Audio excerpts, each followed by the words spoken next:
There are names whispered only in the most sealed data crypts of Mars, recorded not as a lineage of honor, but as a litany of dangerous remembrance. Among these, the Ordo Reductor occupies a singular niche, a sect whose vision of the machine god was as vast as it was ruinous. They were born in the foundry smoke of the early Great Crusade, when the Emperor's fleet sought to knit humanity back together by force, and the Mechanicum's forge worlds sent forth armies of steel and fire to clear the way. Yet the Reductor were never builders in the ordinary sense. To them, construction was but the necessary prelude to annihilation. The seeds of their creed were sown in the age of strife, when Mars itself knew internecine war, and the void between worlds was a wasteland haunted by techno-barbarian kings. Across fractured forge fanes, there were magi who began to see the Omnissiah not as the artisan who shapes, but as the breaker who refines through obliteration. In their theology, the perfection of a thing could be attained only at the moment of its dissolution, when all impurities, physical, structural, or spiritual, were cast away in the crucible of destruction. The sacred blueprint was not the first sketch, but the final crater. As the Great Crusade advanced, these ideas found patrons among the more martial fabricator locums and siege savants. The Emperor's demand for compliance was unyielding, and there were worlds whose walls and defiance required more than the patient mathematics of supply lines and attrition. The Ordo Reductor provided an answer. They refined the arts of breach and bombardment into a pure, almost liturgical discipline. Under their banners marched not only the Tagmata Omnissiah's conventional cohorts, but also unique hosts of cybernetic shock troops, each engineered for a precise phase of the kill ritual. Even in these formative years, the Reductor did not seek to command cities or to hold territories. They were summoned to erase, to scourge the enemy's bastions until only molten slag and powdered masonry remained. When they moved on, it was as if the defeated had never been. To the legions Astartes who fought alongside them, their methods seemed as precise as they were merciless. Orbital platforms reduced to orbiting debris fields, fortress hives transformed into symmetrical rubble, starports rendered into glassy plains incapable of supporting another landing. This theological and practical devotion to unmaking gave them an identity apart from the wider Mechanicum. Where other magi saw the Omnissiah's will in the creation of perfect mechanisms, the Reductor saw divinity in the act of breaking them at the appointed hour. They recorded their victories not in the tonnage of plunder or the extent of captured manufactoria, but in the purity of the ruin left behind. Some within Mars' ruling synods considered their creed dangerously reductive, but the War Master's expanding theatres of war offered the Ordo Reductor so many opportunities that few could afford to challenge them. There were moments, even in those early campaigns, when the Omnissiah seemed to answer them directly. Entire citadels fell in mathematically perfect cascades, walls collapsing inward to bury defenders beneath their own sanctums. Plasma reactors detonated at the precise instant an enemy's counterattack was launched, immolating relief forces in waves of white heat. To the Reductor, these were not fortunate accidents, but divine affirmations, the voice of the Unmaker God, speaking in the language of shrapnel and shockwave. Yet this was not a path of unchecked ascendancy. Their early alignment with certain more radical forge worlds and the secretive exchange of experimental ordnance with proto-heretic circles would plant seeds of suspicion that in later years would bear bitter fruit. The Reductor did not disown these dealings, for to them every instrument of destruction, no matter its provenance, was but another note in the Omnissiah's grand symphony of endings. Their rise, then, was one of fire and shadow. Even before the fires of the Horus Heresy were lit, the Ordo Reductor had already carved its identity into the iron heart of the Mechanicum. Siege masters without peer, destroyers whose works were as precise as they were irreversible, priests whose prayers were artillery ranges and whose hymns were the timed detonations of fortress gates. They stood ready, awaiting the moment when the galaxy itself would become a single unending siege. The Ordo Reductor's devotion to the theology of unmaking was not confined to the mind. It took shape in iron and adamantium, in the graven housings of war machines whose very chassis were etched with the canticles of ruin. Each weapon was a sermon. each vehicle a cathedral of annihilation. Where the more orthodox Mechanicum Tagmata balanced its forces between offensive and defensive functions, the Reductor designed their hosts for a single trajectory, forward, through stone, steel, and flesh alike, until nothing of the target endured. At the heart of their arsenal were the great artillery tanks, immense tracked shrines to kinetic and thermal devastation. Patterns rare even on Mars were standard within the Reductor's armories. The Ordo Reductor artillery tank, its breech-fed macro cannons capable of hurling shells the size of habitation modules. The Basilicon pattern siege breaker, whose gravitic mortars could collapse void-shielded walls from within. And the Chthonian hellbore drills, turning bedrock and ferrocrete alike into slurry before the detonations that followed. To a Reductor Magos, these were not mere war engines. They were ritual implements, each shell's trajectory calculated with the same reverence a scribe affords the lines of a sacred text. Close to these siege engines marched the Thalax cohorts, cybernetic infantry whose torsos were encased in grav-impelled exoskeletons, their limbs ending in weapon-integrated augmetics. The Thalax were more than soldiers. They were precision instruments for breach warfare, able to navigate the kill zones their own artillery had just scoured. With their lightning guns crackling arcs of ionized death, they advanced through breach smoke like the heralds of an executioner's decree. Each battlefield action was a controlled cascade, the artillery tearing open the shell, the Thalax flooding in to tear out the core. For the moments when walls had already fallen, and the assault demanded the intimate certainty of dismantling the enemy at arm's length, there were the Ursarax, hulking jump-pack infantry, whose arms bore power fists or brutal lightning claws. They were the embodiment of the Reductor's creed made flesh and steel, each strike calculated to shatter not only armor, but the cohesion of whatever meager defense remained. Their arrival was never subtle. The whine of their thrusters was the sound of the verdict delivered, and their descent upon a bastion was as final as the closing of a vault door. In the orchestration of a siege, every element had its ordained place. The Reductor deployed graviton imploders to warp the very geometry of fortifications, melter furnaces to turn their cores into boiling metal, and irradiation projectors to ensure the rubble itself would remain uninhabitable for centuries.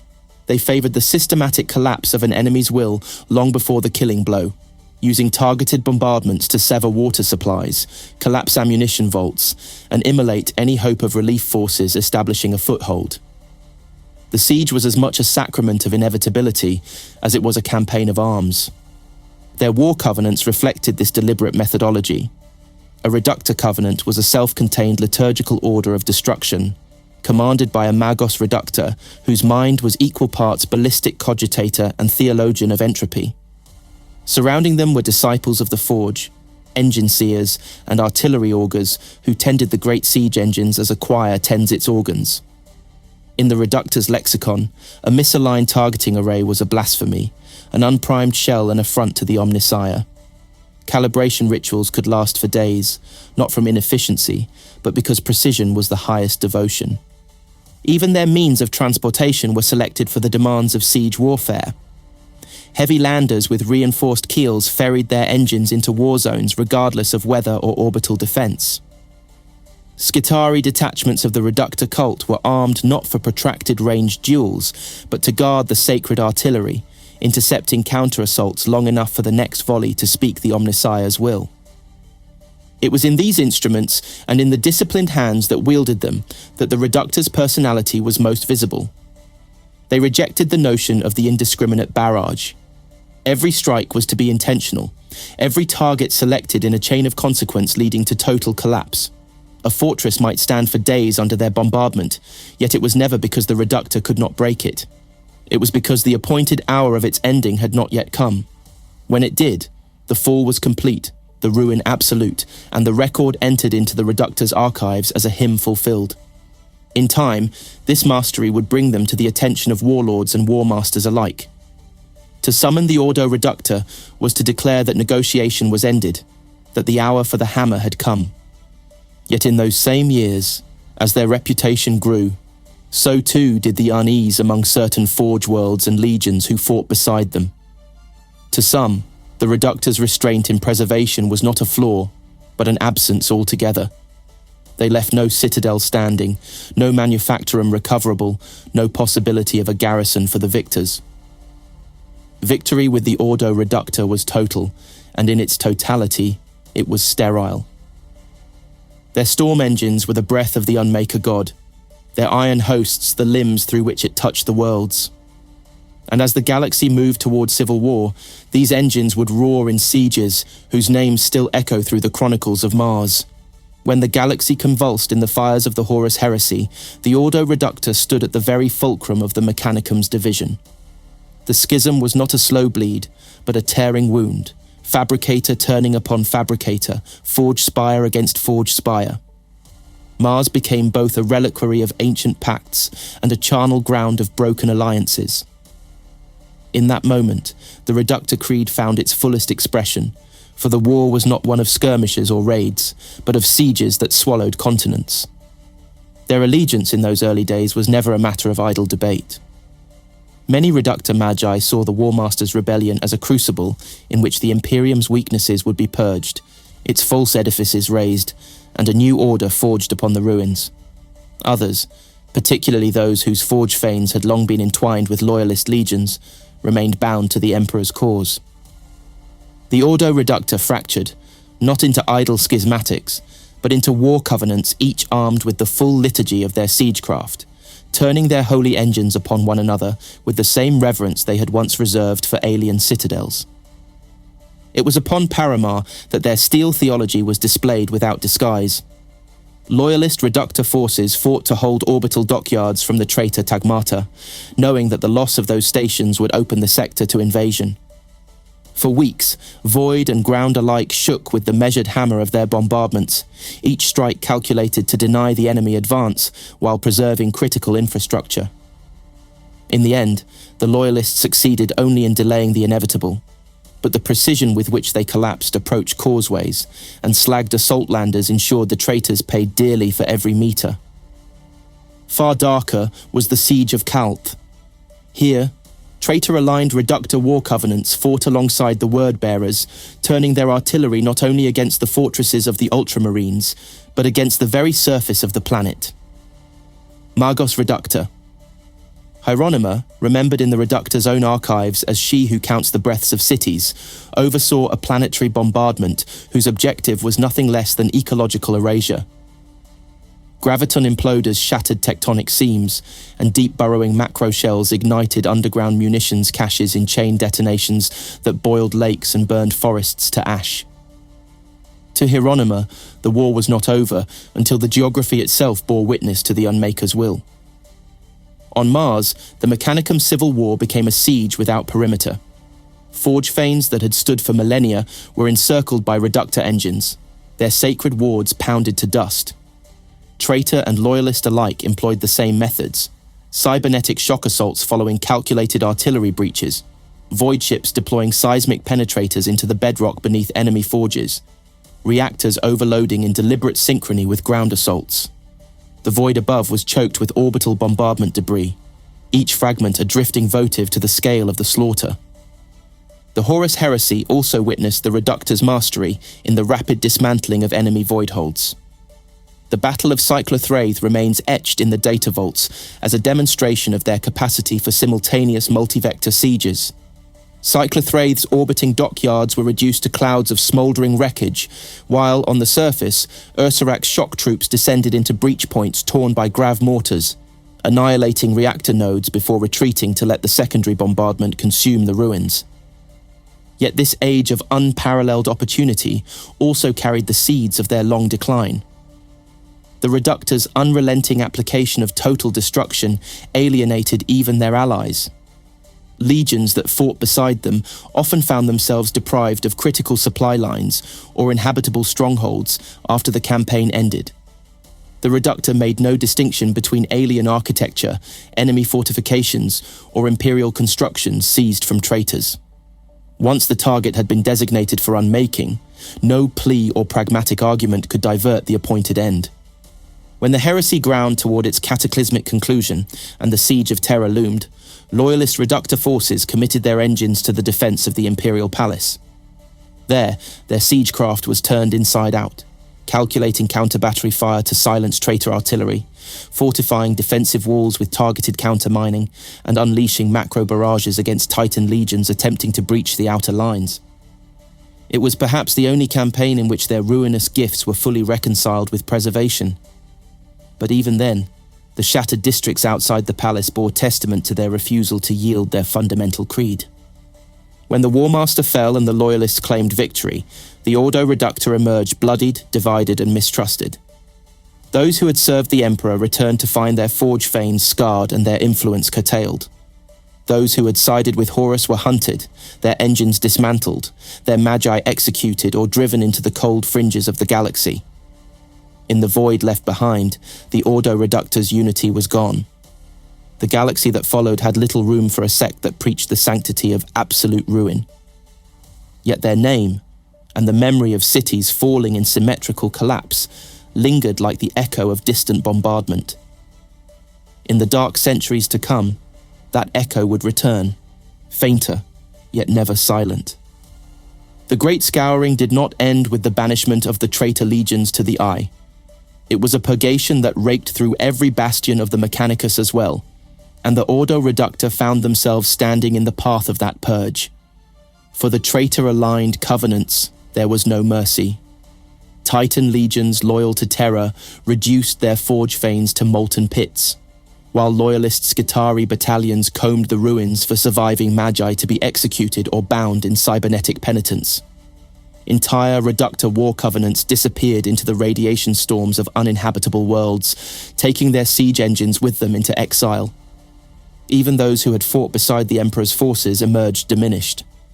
The Collegia Titanica and the more orthodox Fabricator generals had grown wary of a creed that left nothing useful standing in its wake. The Imperium, battered and desperate to rebuild, valued the mechanists who could raise cities and mend manufactoria far more than those who measured success in the purity of rubble. Within the labyrinthine synod of Mars, the voice of the Reductor became faint, present, but shorn of the authority they had once commanded. Yet the Ordo Reductor did not vanish. Scattered magi and their surviving disciples retreated to the margins of the Imperium, remote forge worlds, frontier bastions, even the deep catacombs of loyalist forges, whose ruling councils considered them too dangerous to acknowledge openly. There, they maintained their creed in secrecy, continuing the liturgy of calibration and the catechisms of detonation. Siegecraft became both their profession and their camouflage, allowing them to offer their services when the Imperium's wars turned to drawn-out city fights or the breaching of alien strongholds. In these centuries, the Reductor's forces grew leaner, their war covenants smaller, but no less disciplined. The Thalax still marched beneath their banners, their grav propulsion arrays a reminder of the Heresy-era arsenal. Ursarak's cohorts still plunged into the heart of breach zones, their power fists ringing against bulkheads before tearing them apart. But the great siege trains of the Heresy, the endless ranks of macro cannons and hellbore drills, were rarer now. Where they appeared, they were often relics, maintained by hand over centuries, each rivet polished, as if it were a relic of the Omnissiah himself. Evidence of the Reductor's survival surfaced sporadically in the records of the Ordo Xenos and Ordo Hereticus. A Xenos fortress on Ardent's crown brought low in a single night of precision strikes. Shell casings recovered on the field bore the distinctive machine prayers of the Reductor forge fanes. A heretic enclave on Shalith Prime, erased so completely that even its subsurface vaults had been imploded. Orbital augury detected the symmetrical collapse pattern known from the Kauth bombardments. Each time, the Mechanicus authorities issued no public acknowledgement. The battlefield role of the Reductor in this age was paradoxical. They fought for the Imperium's survival, yet their methods still drew censure. On worlds where they were deployed, commanders learned to weigh the benefit of their expertise against the certainty that no usable infrastructure would remain. In some cases, they were contracted not for the fall of cities, but for the sterilization of them, cleansing taint or infestation so thoroughly that the land itself was rendered barren. Such works earned them no monuments, but in the private vaults of the Adeptus Mechanicus, they were valued as acts of uncompromising devotion. Rumours persisted of those who had never rejoined the Imperium. Rogue Reductor Magi, their siege engines repainted in sigils alien to Mars, offered their services to human separatists, to rogue traders, and even to Xenos warlords in exchange for the resources to continue their worship of the Unmaker God.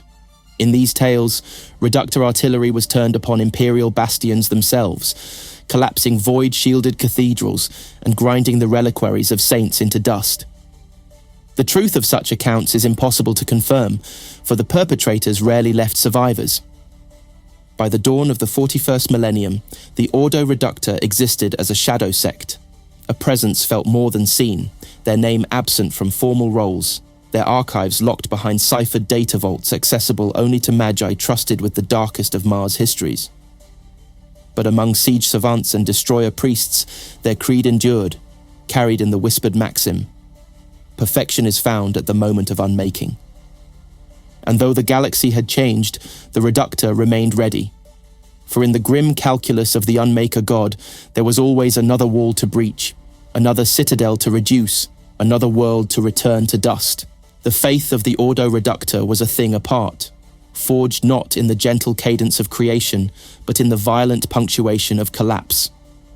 To those bound within the synods of the orthodox machine cult, the Omnissiah was the eternal artisan, the architect whose divine patterns brought the galaxy into ordered harmony.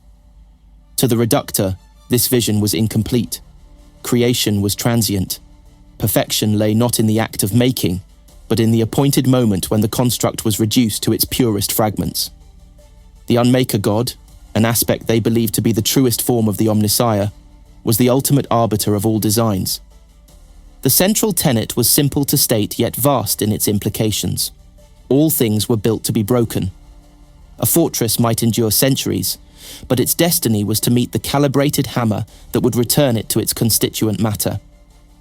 In their liturgies, the fall of a citadel was not destruction, but revelation, stripping away the flawed layers until only the truth of its design remained.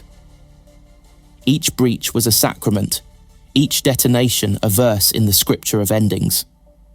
The Reductor's rites were infused with this theology. Before a siege commenced, a Magos Reductor would lead the litany of calibration, a ritual in which the artillery's rangefinders, targeting auspex and gravitic compensators, were tuned in absolute precision. Chant and machine code intertwined, with the Magos reciting the catechism of the Omnissiah's breath, while tech acolytes aligned barrel housings to micrometric tolerances. This was not mere preparation. It was worship, sanctifying the weapon, so that its strike would fall in perfect accord with the divine design. Their scripture included the Catechisms of Collapse, a collection of doctrinal treatises and mathematical formulae dictating how a structure should be undone. The formulas were more than tactics, they were acts of devotion. To the Reductor, a wall crumbling unevenly was an offence, an imperfection in the hymn. A detonation that left the enemy with salvageable ground was a failure to complete the verse. Thus, precision was as much a moral imperative as it was a military one. In place of reliquaries holding ancient relics of saints, Reductor temples preserved fragments of their most perfect demolitions. A section of ferrocrete collapsed in a single symmetrical fold. A twisted spar of voidship armor recovered from a reactor implosion timed to the nanosecond. Shards of plasteel that had fused into glass under the heat of a siege-breaking melter strike. Pilgrims among their order travelled to such reliquaries not to venerate the object itself, but to study the purity of its destruction, seeking insight into the will of the Unmaker. Their sermons to the faithful often took the form of battle recountings, in which the Magos described in detail the stages of a siege, how the first ranging shots whispered against the walls, how the breach widened in harmonious increments, how the final detonation brought the edifice down in a single breath. The faithful listened not for the human drama of the defenders, but for the sequence of unmaking, committing the cadence of destruction to memory as an act of meditation. This creed naturally set them at odds with other Mechanicum sects. The Genitors valued the preservation of life to continue their sacred experiments. The Ordinatus cults revered the continuity of their god machines.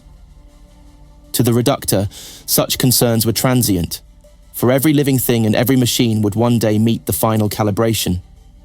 It was not cruelty, but inevitability. Their God was not merciful, nor did they expect mercy from it. In this way, the Ordo Reductor were both priests and executioners of their own gospel. When called to a battlefield, they did not seek victory in the conventional sense. Their victory was when the enemy's works were no more, when the land bore no trace of the defiance that had once stood against them. The act of leaving nothing behind was not merely strategic, it was the ultimate proof of faith. For the Reductor, there was no contradiction between devotion and devastation. To serve the Unmaker God was to embrace the truth that all things pass, and that in their passing they are made pure. Every siege they fought was another verse in a hymn that began before Mars knew the Emperor's name, and will continue until the stars themselves fall silent. In the long millennia since the Siege of Terra, the Ordo Reductor have been a presence felt in tremors rather than marches, in the sudden silencing of strongholds rather than the parade of banners. Their creed has endured not as an open order within the Adeptus Mechanicus, but as a lineage whispered in forge vaults and recounted in the hushed tones of siege masters who have studied their works. Among the Reductor themselves, those magi who have survived into the 41st millennium often call their number the Shatterlords, a title at once boast and burden, for to bear it is to carry the weight of every wall ever brought down in the Unmaker's name. Even in obscurity, their methods have left a deep imprint upon the Imperium's martial doctrine. The artillery patterns employed by the Astra Militarum siege regiments in the sieges of Vrax and Orphea carry unmistakable echoes of Reductor precision, gravitic triangulation methods, synchronized detonations to create symmetrical breach cascades, and the use of indirect fire to isolate sections of a defense grid before the final assault. Few guard officers know the origin of these techniques, but the rituals of alignment and the mathematical purity of the strikes are pure Reductor inheritance. Among the Adeptus Mechanicus, relics of the Reductor's arsenal are still found in the vaults of certain forge worlds. The Forge of Graia maintains a single functioning Ordo Reductor artillery tank, its breech mechanisms hand-polished by a dedicated choir of engine seers, who can recite the names of every magos who commanded it since the days of the heresy. On Ryza, deep in a radiation-shielded reliquary, lies a complete set of graviton imploders marked with the canticles of collapse, brought out only for the most dire sieges, and always under the watch of the Fabricator General's personal guard. The Shatterlord's influence extends even to those who have never set foot on Mars. Rogue traders tell of contracting Reductor war covenants for the breaching of alien fortress moons, or the reduction of pirate voidholds. Payment in such cases is not always in coin or materiel. Sometimes the Reductor will accept only the opportunity to carry out their liturgy upon a worthy target. When they strike, they leave nothing for salvage crews. Only the precise geometry of ruin remains, as if the fortress had been dismantled by an artisan working in dust and shadow. In the darker annals of the Inquisition, the Ordo Reductor is sometimes cited not as an ally, but as a liability. Reports exist of Reductor Magi turning their engines upon entire cities of the Imperium to deny them to an incoming tyrannid swarm, or collapsing orbital habitats rather than allowing them to fall into the hands of chaos warbands. The Magi responsible for these acts rarely survive long after Imperial forces reclaim the region. Yet among the Reductor, such endings are considered fitting. They meet their fate as their creations do, at the appointed hour, by deliberate hand, in accordance with their God's will. For all their shadowed existence, there are signs that the Ordo Reductor's time may come again. The Indomitus Crusade and the endless wars of the 41st millennium demand siegecraft on a scale not seen since the heresy. The Great Rift has left worlds cut off for decades, their defences grown into citadels that will not fall without the art of the hammer. And on the forge moon of Bellarcane, recently recontacted after centuries of warp storms, Imperial scouts have reported vast artillery batteries aligned to the stars, tended by robed figures whose prayers are punctuated by the rhythmic clank of breach mechanisms. The legacy of the Shatterlords is not a monument, for they would never build one. It is a rhythm, measured, deliberate, and unstoppable. It is the knowledge that any wall, no matter how ancient or sanctified, can be brought down in the appointed moment. Their creed does not age, for the truth it serves is as old as entropy itself. Somewhere, in the quiet between bombardments, a Magos Reductor adjusts the final calibration on an ancient macro cannon. The target may be a Xenos fortress, a heretic bastion, or a citadel flying the double-headed Aquila. To the Reductor, it is all the same. The shell will fly true, the wall will fall, and in the dust that follows, the Unmaker God will be praised once more.